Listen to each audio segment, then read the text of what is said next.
Thank you very much. Thank you, Public Safety Committee members. My name is Leo Paul. I'm the first selectman of the town of Litchfield and vice president of the Connecticut Council of Small Towns.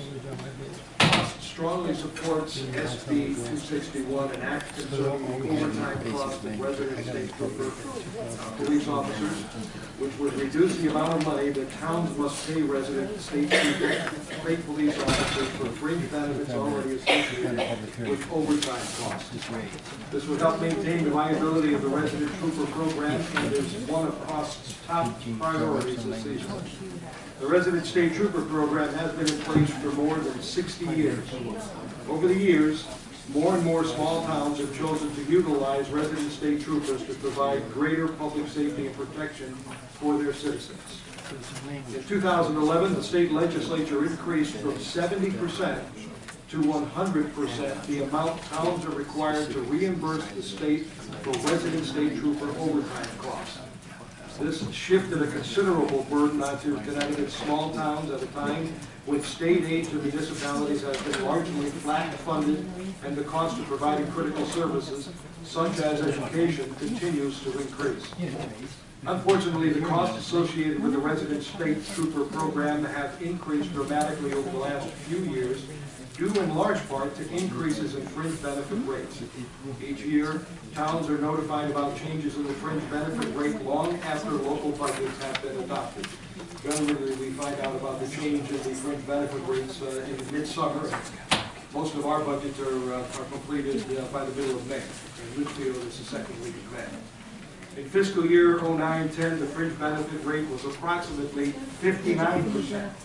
This year, towns were notified that the fringe benefit rate was increased from 72.95% to 83.85%, effective July 1st.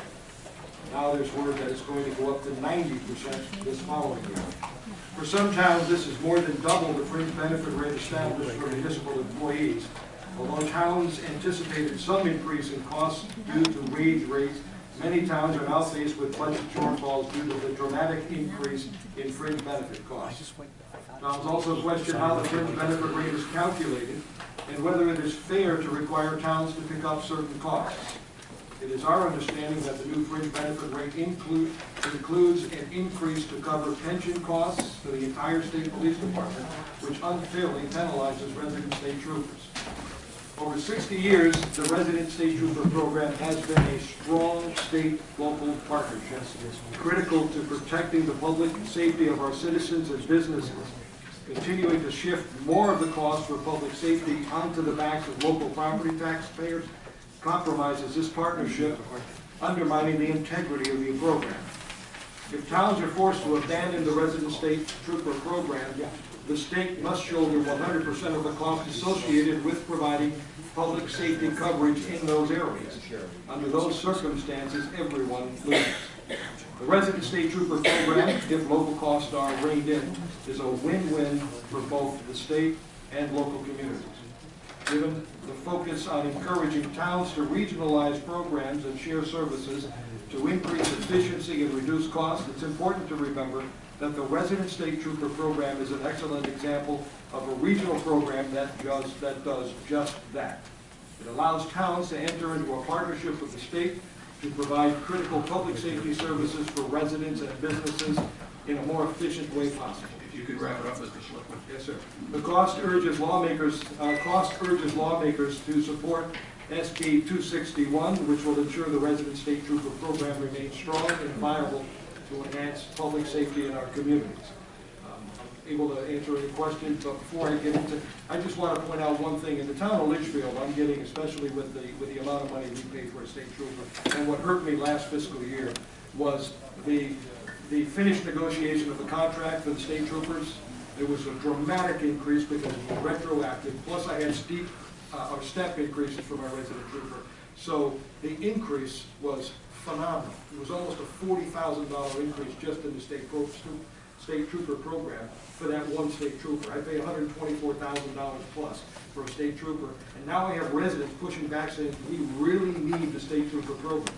And my argument is this, and this is my argument with part of increasing all of the fringe benefits. is that without the state trooper, the town of Litchfield cannot have a police force. I have 120 miles of roads. I have 8,600 to 8,700 residents in the town of Litchfield. So I need to have a police force which consists of a resident trooper, and I have 2 constables who are full-time.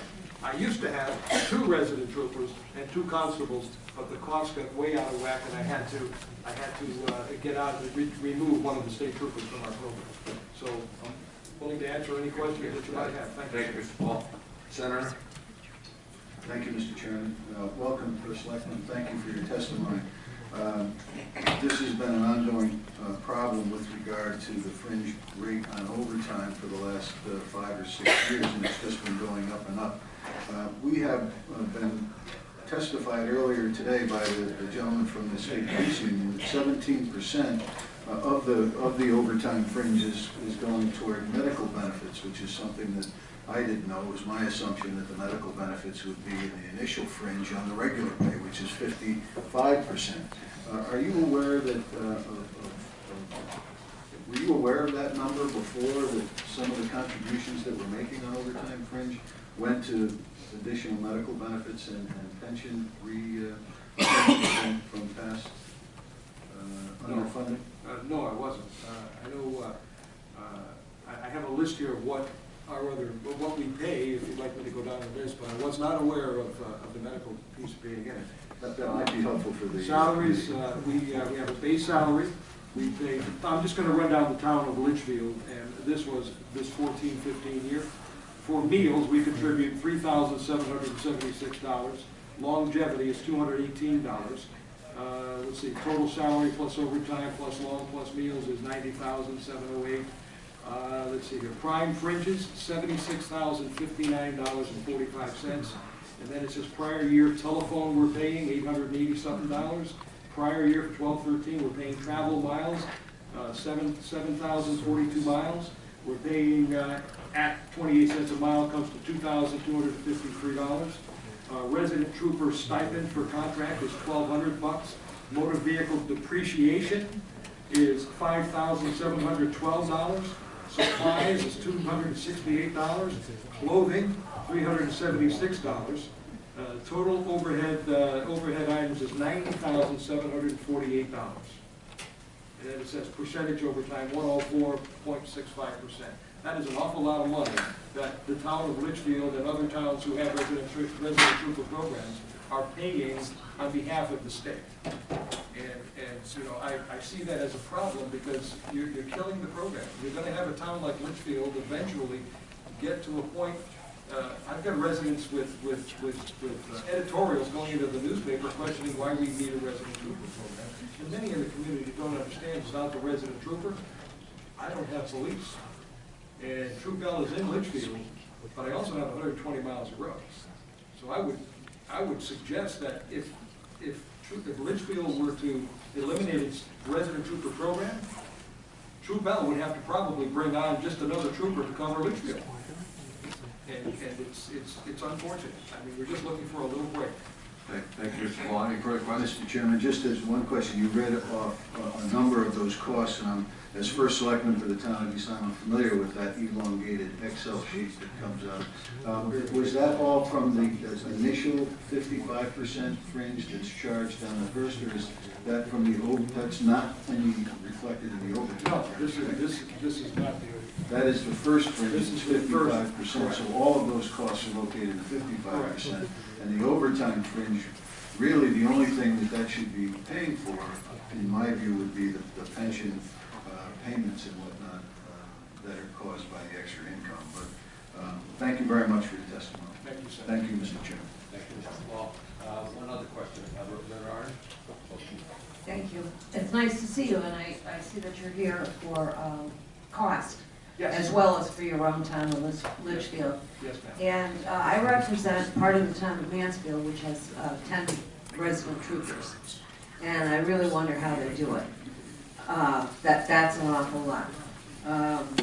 I represent 2 other towns with resident trooper programs as well. And I was just sitting here thinking, is there any way that you can keep a log of when the trooper is supposed to be working for you, but gets called away to another call out of your town. Do you have a log of that? And is that then minused from your budget? No, it's not. We still pay. I don't have a log right now, Representative Orange, but I can certainly get it. I will talk to my resident trooper and I can get that for you. But when he is called out, even to transport, if there's a prisoner in Troop L and they need someone to transport the prisoner from Troop L to Bridgeport, they will sometimes call my resident trooper to have him drive a prisoner from Litchfield Troop L down to Bridgeport or whatever other jail that they're moving. And I understand that, but that trooper is being paid by the town. by your town Yes, ma'am. for those hours Yes, when ma'am. the trooper is not in your town. So I think that should be part of the discussion as well. I will get that information for you. And I can remember that it was probably 2, 4, 6 years ago or so when the agency thought there had been a mistake made in the calculations of fringe benefit, and there indeed was, and it was kind of pushed on the towns, and I can remember working in that small group to see what we could do to fix it. Yes. But there are towns in the state of Connecticut that can't afford their own police departments, and that rely on the resident trooper programs. And when you say that you would hate to see this program go away, I think that you're absolutely right in the point that it is kind of being pushed aside because it's just getting too expensive. It is. And there is a town, it's a small town, Bosworth, it's in eastern Connecticut, that doesn't have a police department or a resident trooper program, and they just rely on the state police, and they're there when they need them. So, you know, that's something that I think that people should keep in mind when they're considering their police and their police needs in their town. Thank you, Representative, I appreciate that. And that's been my discussion with many of the residents. Many of them don't understand without the resident trooper, we don't have a police force because we can't afford to have a police station. We don't have a chief of police. I'm the chief of police. Right. God help Litchfield, but I'm the chief of police, which means really it's just a figurehead position, but you'd have to hire a chief of police, you'd have to have the jail cells, and you'd have to have a complete police force. And I understand that because the Colchester I sat on the police commission in Colchester in the early 90s, and they have the same goal today as we did then, is to establish their own police department, and it hasn't happened yet, so it's very difficult. Yeah, it's too costly. Thank you, Representative Orange. Representative Rivera. A quick question. What is the total police budget in your town? My Total police budget? I don't have that off the top of my head. It's $124,000 just for the resident trooper program. And just off the top of my head, each of my constables get somewhere in the range of about $55,000. So that's another $100,000 without fringe. So it's well over $300,000. That's an estimate. Okay. I guess maybe because I was a police commissioner in a small town of Putnam, the city part of it, and they have very few, lot less residents than you have, and they have a police budget of well over $1 million. It's their own police department. Well, So I just wondered what. No, I'm not including all that. I've got 2 vehicles that I own, the town owns. I'd have to really do some calculations. I can get that to you if you want me to. Okay, I'm just interested because I know what Putnam costs them for their police department, and they have a great police department, do a great job. Do they have a full police department? Yes, sir? they do. Oh, And they have less population than you have. but we don't have a full Yeah. facility. But I just wanted an idea of what the cost was. Thank you very much. I can find out for you, sir. Thank you. Thank you, Representative. Thank you, Mr. Chairman. Nice to see you again. Question. I mean, you and I have served on other committees together, like the Moore Commission. Has this ever been brought up in front of the Moore Committee, where we're talking about unfunded mandates and things like that? That's basically what this is, if you think about it. You know, I think it might have come up in a discussion or two, but I don't think it ever went anywhere. I'd have to go back in my office in my thick file and, oh, there's the chairperson. He said, no, it didn't come up, so I don't remember. I think maybe it's something we should also bring up there. Because that's being reactivated. I didn't realize the chair was sitting in here at the time. So anyway, I would suggest that we do that. I know the problem you're going through because I've heard from different areas, you know, and they say, well, it's only this, but they don't realize that it gets higher and more expensive every year.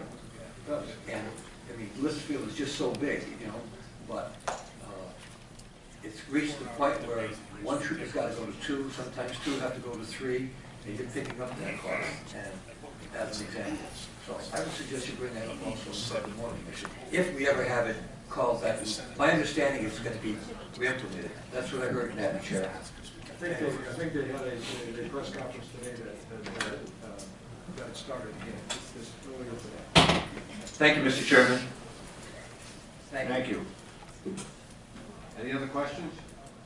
If not, thank you for your testimony. Thank you, sir.